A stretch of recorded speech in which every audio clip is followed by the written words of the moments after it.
What's happening, fish and friends? Welcome to another episode. I got a new mold in from DEBO'S, the Hybrid Grass Jig mold. I want to show you it, so let's go out in the garage and do some making.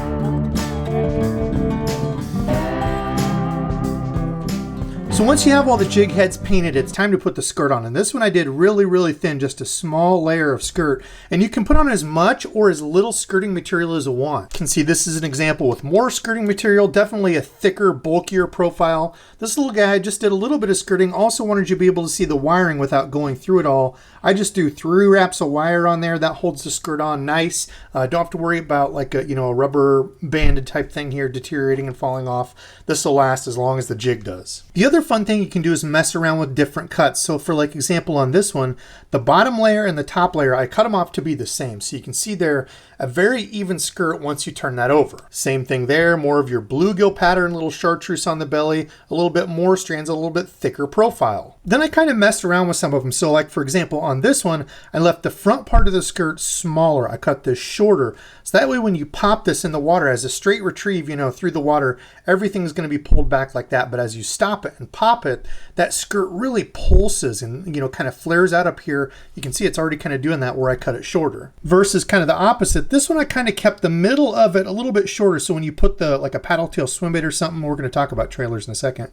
Put your swim bait on. It's kind of there and you can see it, but I left the bottom a little bit longer. So it kind of leaves a trail beneath it. Same thing I did with this one. You can kind of see what I'm talking about here. The top kind of half of it, I cut skinnier, a little bit shorter. So that one, when it's going through the water, you can see more of that plastic on there. And then underneath, it's really full of skirt, has a really cool, colorful, different look. Really, all you can see is the tail from below. But as you can see from above, you can see most of that plastic. This one I cut short. I put a little craw in there and you can see kind of the different profiles and looks you get. Now you can use a little bit shorter, more compact craw type profile on there, but you can see the whole thing. If I left this long, it would pretty much cover up most of those claws and everything, and you really wouldn't be able to see anything on this. So just kind of messing with different cuts on the skirt can really give you a completely different look through each one of these.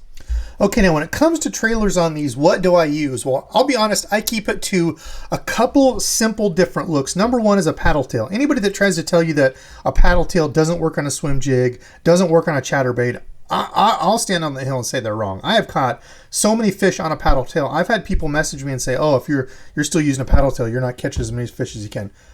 I don't know where this whole thought process come from, but I mean, a little swim jig just like this in the water with a little paddle tail like that on the back looks just like some little bluegill or something swimming through the water. Same thing here. This is that kind of lavender shad look. Now this one I left the skirt longer. This is actually made for a little bit bigger swim bait, but this was just a small one that I had here. This gives off a great profile and a great look in the water. Just a little bit of kicking action in the back. Now the cool thing about a swim bait, I know it's kind of like a finesse chatterbait, finesse spinnerbait, but you can edit and kind of alter how much kick you get in the back, how much vibration this thing gives off. So if you're fishing real clear water, heck, you could go with something like a fluke, really no vibration in the back or kick at all. Whereas if you're fishing in that dirtier water where you don't have as much visibility, you can go with something on the back that has more of a kick. Now this is the Bushi bug from DEBO'S that I made. And you're going to be seeing a completely different video on these. A cool little hack slash thing that I've done to make this different, but you can edit how much you've got on the back here. So if you use like a craw or something with a lot of thump, a lot of vibration in the back,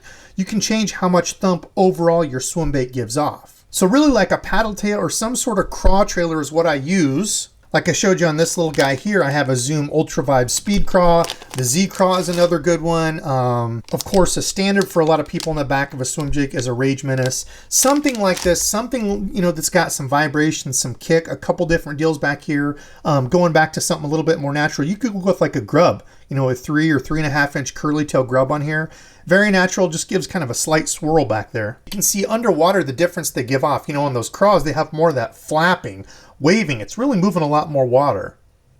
Compared to that paddle tail on the back of it, it's really just that tail kick, a lot tighter thump on it. Another fun trailer is the mini D-Chunk from Missile Baits. You can see a little 3/8 ounce compact swim jig like this gives a really cool, neat, compact look, but you still get a bunch of kick from those little claws back there. Okay, now when it comes to what color I use, I really break it down into 3 different groups. So I've got my dirtier, darker, you know, stained water. I'm going like with a black and blue. So you can see how this looks, black and blue with kind of like some purple in it. And I'm also usually going to go with a little bit larger profile and something with more kick on here. You know, in dirtier water, I want those fish to be able to key in on it, so that little bit larger target does help. So, you know, if you're normally throwing small baits, don't be afraid to upsize a little bit in that dirtier water with less clarity. Also, this is where your June bug or like a black and gold, black and chartreuse, black and red, something like that that's dark that makes a good silhouette. Whatever you've really got confidence in, that's what I'm throwing in that dirty, you know, really stained water. If it's super muddy, I'm probably not going to throw a swim jig.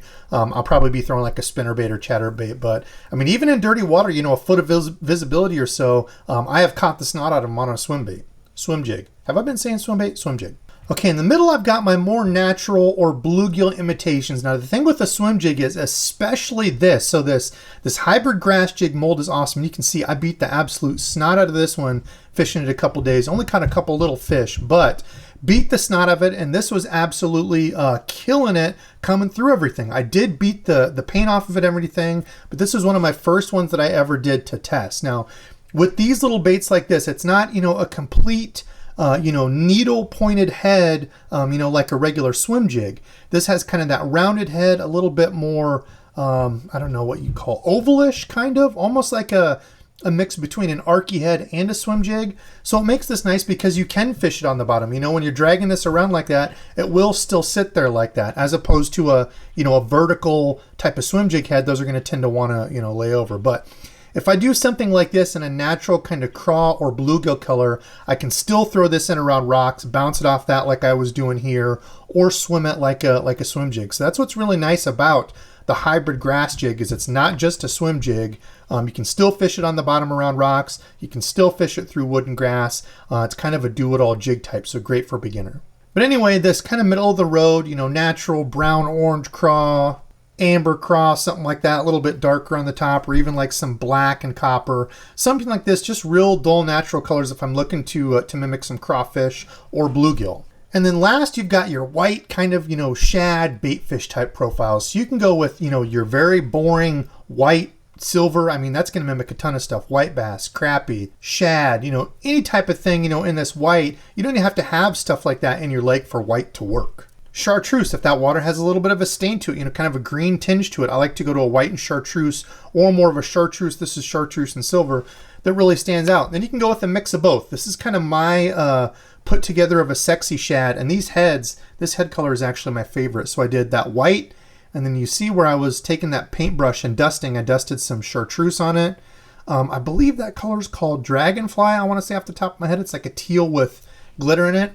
These came out absolutely awesome. I love this. It's like a white chartreuse blue sexy shad look, and I just threw this on because I had it kind of matched. But, you know, match them how you want. Put it whatever colors you want. It doesn't have to be a white trailer on a white jig. You can go green pumpkin like this. You know, think of a bass looking at it from below. It's got a white belly. Get creative. Or like this lavender shad, you can see that's a very bait fish looking profile. I put some purple on the bottom of it just to kind of give it a little bit of difference, you know, stand out. Some of those are kind of barred in between. Kind of a cool, fun look on, I guess, like a gizzard or threadfin shad that have some of those, you know, kind of crazy colors.